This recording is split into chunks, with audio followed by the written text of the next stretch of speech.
지금 장관이 알고 계신 거하고는 내용이 많이 다릅니다. 알고 있는 내용이 다른 게 아니고요. 같은 용어를 가지고 다른 의미로 쓰고 있는 겁니다. 저희는 그렇잖아요. 그렇게 고집 부리실 일이 아니라고요. 아니, 다른 분들 순서도 있어서 제가 의원님 뭘 매입하라는 겁니까? 채권을 매입하라는 겁니까? 주택을 매입하라는 두 가지 픽스 하라는 거.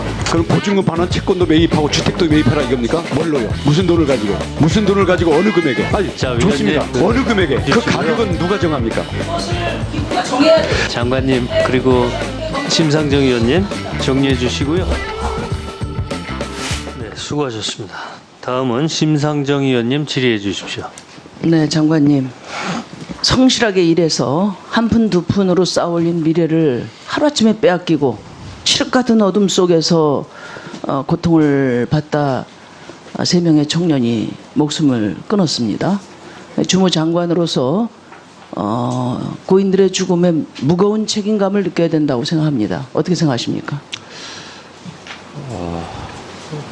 국민들 집이 있으신 분이나 없으신 분이나 또 집이 있으신 분들도 자녀들에게 집을 마련해 줄 수 없는 부모들이 대다수이기 때문에 제 주변에 있는 많은 분들도 자기 자식의 문제처럼 가슴 아파하고 있고요. 저도 마음으로 비통하고 국민들에게 정말 송구스럽게 생각합니다.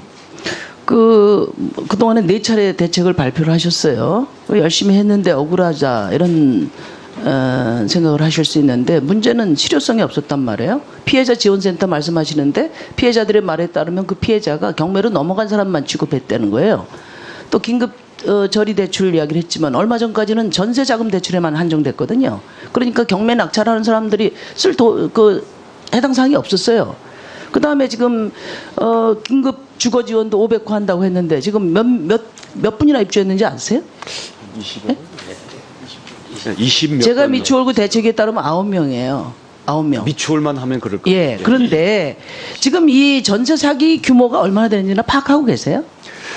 이 전세 사기라는 용어 자체가 아니, 깡통 전세 규모가 얼마나 되는지 파악하세요? 작년에 제가 국감 때부터 대략적인 규모를 전망을 말씀드렸는데 저희들이 대체적인 수준과 심각성의 정도들은 늘 맞아요. 모니터링하고 있습니다만은 선순위 관리자하고는 아무 상관이 없어요.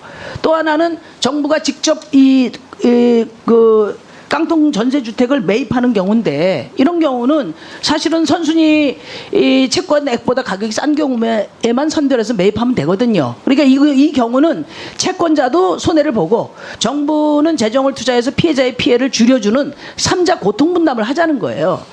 과거 2008년에 미국의 서프라임 모기지 사태가 났을 때 미국의 바로 이런 방식으로 부실채권 매입해가지고 그 전세 세입자들의 주거를 보장해준 사례가 있거든요. 미국은 하는데 왜 우리나라는 못합니까?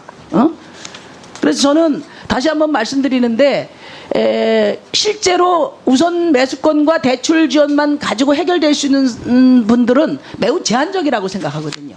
그러니까 공공이 법적 관리를 대신 해주고 그리고 일정한 합리적 가격으로 매입을 해서 지금 임차인들 어디 오갈 데 없는데 주거 보장해주고 공공주택 늘리고 또 다량의 공공주택 물량을 가지고 주택시장이 경착륙하는 것도 막고 이런 일석삼조의 해법인데 그걸 정부가 이런지하에 끊어내는 것을 도저히 납득할 수 없습니다.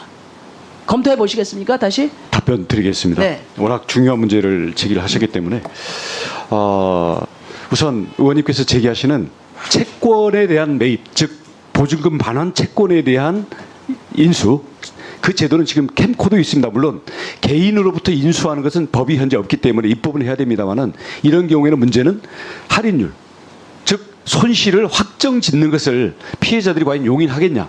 특히 우선 변제권도 있는데 우선 변제 금액과 뭐 거의 비슷한 수준의 그 매입 금액으로 만약에 할인해서 한다면 과연 피해자들이 수용할까? 이 점부터 저희들은 좀 검토를 해봐야 되고요. 공사가 매입주는 단계만 계획에 넣어두면 하기가 안 되겠지만 그것을 이후에 LH공사가 그 주택을 매입해서 현재 입주자들이 세입자들이 그대로 거기서 주거를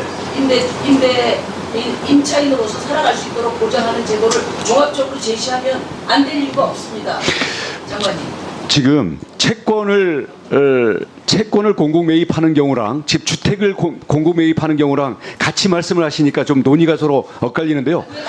물건에 대한 공공 그 매입은 실제 현재 이 민사 이 법률 관계상 그에 대한 매수 대금이 선순위 채권자들한테 가게 돼 있지 않습니까? 우선 변제 금액 빼고는 자세히 이 공공 매입 방안을 자세히 살펴보지 않으신 거예요. 공공 매입, 주택에 대한 공공 매입은 돈이 피해자에게 가지 않습니다. 아니 그렇지 않습니다. 한 가지만 더 말씀드리면 지금 이제 국세 체납이 문제인데요. 국세 자, 체납의 경우 마이크 좀 더. 원조 경매에 들어간 사람들이 더 큰 피해를 보게 돼 있어요. 그렇잖아요. 그게 다 변제될 때까지 그 징수를 하니까 그러니까 이런 법률적 그 과정을 정부가 관리를 해서 그런 국세 체납 같은 경우도 안 분되도록 이런 관리를 해야 돼요. 그게 정부의 역할입니다. 국세 더 부분에 살펴보세요. 대해서는 국세 부분에 대해서는 이 임차인들에게 권리 순위를 양보하도록 이미 입법 조치가 됐습니다. 국세에 대해서는요. 제가 오늘 이제 들어보니까 금융기관이라든가 일반 사인의 권리 관계가 문제가 되는 거죠. 오늘 제가 들어보니까 여권에서 공공 매입의 내용에 대해서 좀 더 살펴보십시오. 작은 당에서 낸 법안이라도 좀 참고해 보세요. 지금 장관이 알고 계신 거하고는 내용이 많이 다릅니다. 나중에 또 알고 있는 말씀드릴게요. 내용이 다른 게 아니고요. 지금 같은 용어를 가지고 다른 의미로 쓰고 있는 겁니다. 저희는 그렇잖아요. 그렇게 고집 부리실 일이 아니라고요. 좋은 해법을 머리를 맞대야 되잖아요. 그죠? 예. 아니, 다른 분들 순서도 있어서 제가 의원님, 이따가 말씀드릴게요. 뭘 매입하라는 겁니까? 채권을 매입하라는 겁니까? 주택을 매입하는? 두 가지 경우를 다 케이스 바이 케이스로 하라는 겁니다. 그럼 보증금 반환 채권도 매입하고 주택도 매입하라 이겁니까? 뭘로요? 그렇게 하는 경우가 있고 무슨 돈을 가지고? 주택을 할 수도 있고 무슨 돈을 가지고 어느 금액에? 도시주택 기금을 가지고 아니, 자, 좋습니다. 위원님, 어느 금액에? 정리해 그 주시고요. 가격은 누가 정합니까? 그것을 기구가 정해야 돼요. 할인하면 피해자들이 수용을 안 하고요. 그걸 정부가 하라고 정부가 있는 거지. 그걸 비싸게 살려면 납세자들이 동의를 안 할 겁니다. 장관님 그리고 심상정 의원님 정리해 주시고요. 추후에 다시 발언 기회를 드리겠습니다.